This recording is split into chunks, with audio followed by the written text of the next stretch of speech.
મહારાષ્ટ્ર રાજ્યના કોંગ્રેસના નેતાએ ચૂંટણી પંચ વિશે અતિશય અપમાનજનક શબ્દોનું ઉચ્ચારણ કરીને ભારતીય રાજકારણમાં એક મોટો વિવાદનો મતપૂર્વ છંછેડ્યો છે.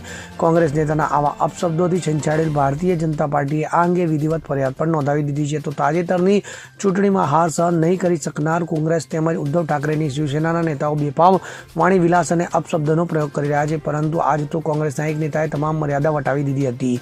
મહારાષ્ટ્ર રાજ્ય ચૂંટણી પરિણામો પર કોંગ્રેસના નેતા અને MLC ભાઈ જગતાપે જણાવ્યું કે ચૂંટણી પંચ એક શ્વાન જેવું છે જે શ્વાન તરીકે કામ કરી રહ્યું છે.